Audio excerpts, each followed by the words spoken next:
Good morning. Good morning. Sorry. And thank you for letting me speak about the past 18 years of growing up at UPA for the next 3.5 hours. Seriously though, I promise I won't recount it from day one. It'll save both of us the embarrassment. But I think we can agree then, a lot has changed. Some of you knew me when I sang in the children's choir and walked in the pride parade and dressed up as Mary in the pageant. But yet none of these things has been the same since. I've grown out of the children's choir and put away my Mary robes because there are some things we just can't control. It's interesting that we struggle with this too, because there are definitely pieces of us like our eye color or our heritage that just never change. There are parts of me I want to never change. My closest friends, my mentors and leaders, my God, while other parts are constantly changing every second without our consent, such as airplane delays, traffic jams, New England weather. We are people of change. And honestly, I haven't always been prepared to change and let these experiences mold me. Even on Confirmation Day, I wasn't standing tall with my feet firmly planted in my faith. I was wilting with insecurity and unwilling to take a chance to fully invest myself in a life of faith. I knew it was important to me, and faith was not something I could do without, but I was fearful of where it might take me. I was scared of something that would take control of my life in the coming years and so on. I was in a psychology lecture at Clark University for an accepted students day a few months ago, and a professor asked a kid in the back of the classroom if he was the same person he was 10 years ago. The kid responded and said, "No, definitely not." "But are you the same person you were 5 months ago?" the professor continued. And the kid hesitated and said, "No." "Well, are you the same person you were yesterday?" And the kid couldn't give him an answer. He stood there with a gaping mouth, unsure and uneasy with the words he was trying to formulate. You see, it's becoming progressively more difficult for people to face their past, because the closer we come to change, the harder it is to believe it. With each question, the professor drew from closer and closer history, where the kid didn't want to admit that, yeah, maybe that tuna sandwich before tryout yesterday was a bad idea. It did cause him to play worse. Maybe it did prevent him from getting called back. Maybe it would prevent him from playing in college. We don't want to believe we're changing into a wrong person because of wrong decisions. We don't want to believe we're changing for the worse. But we also don't realize we need pain in order to change. It's the course of decisions that direct our sails into the next best thing, that set us right, that no matter what turns we make, we know it will eventually get us to where we need to be. On est là où l'on peut. We are only where we can be. On a youth trip hike to Mount Monadnock a few years ago, I began to put these pieces together to how instrumental change would be in my life, and in my faith especially. If you've ever been to this mountain out in Western Mass, you'll know the trails, like most mountains are, almost completely covered by thick brush and trees above and around you as you ascend the mountain. You might trip over hundreds of roots and rocks on your way up. You might swat thousands of mosquitoes away. You might even break a sweat, until you reach the summit where those large frustrations become small sacrifices. You take those last steps and you see the whole world open up before you, concluding that regardless of what you went through to get there, it hardly matters any longer, for the reward is clear and bright in front of you. It outweighs the pain. If we are blinded by our circumstances, then surely we have the power to change what we see. Choosing to travel to Chile on a missions trip could have been one of the biggest changes outside of my comfort zone.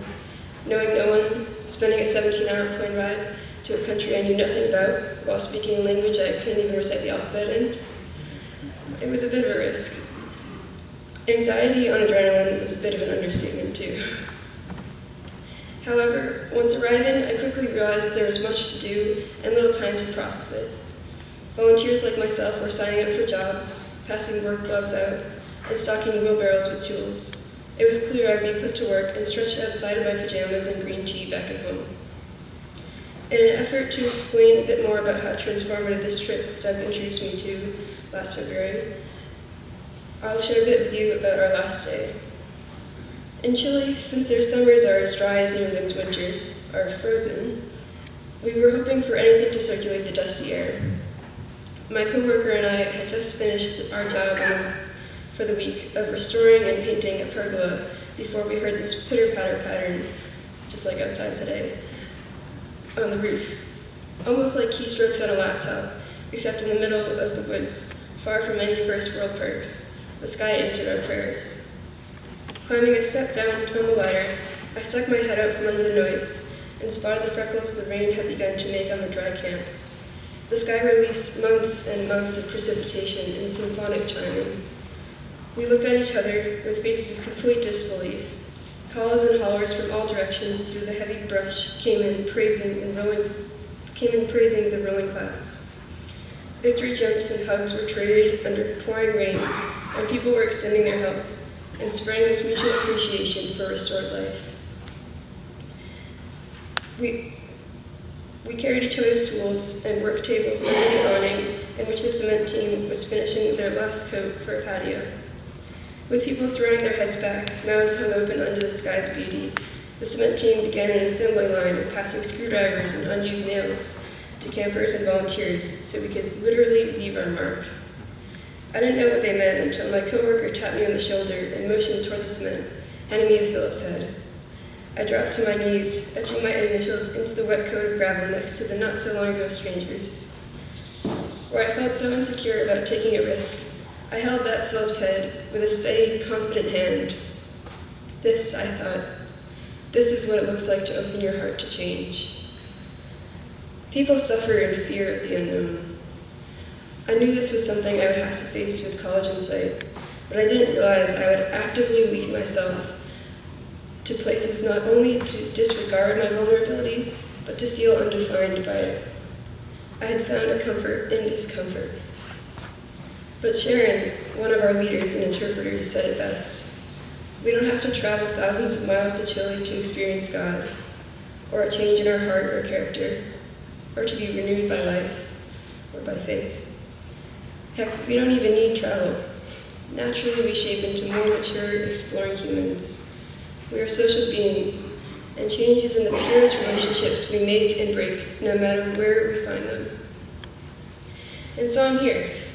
After years of playing hangman on the chalkboards of the upstairs classrooms with David Walsh, and making paper airplanes to throw at our parents during coffee hour instead of studying the lessons in their Sunday school packets.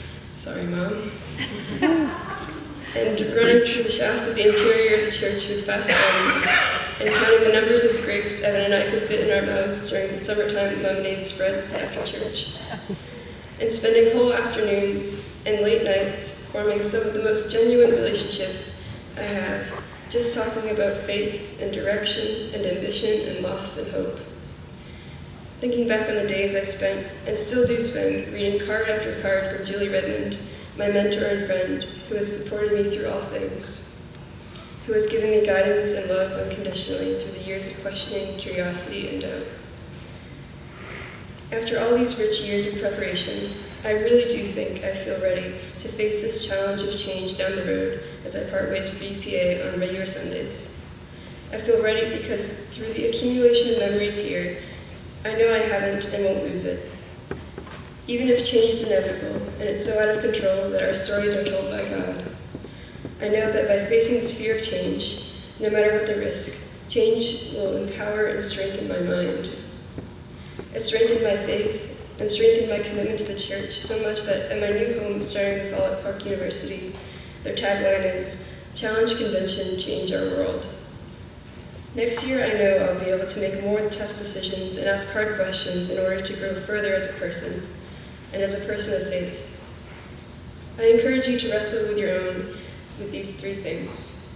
Firstly, make new relationships that deepen your connections and your flexibility to change. Allow people to be instruments in your life, to give new perspectives, and direct your sails to new actions. And thirdly, be invested in your decisions.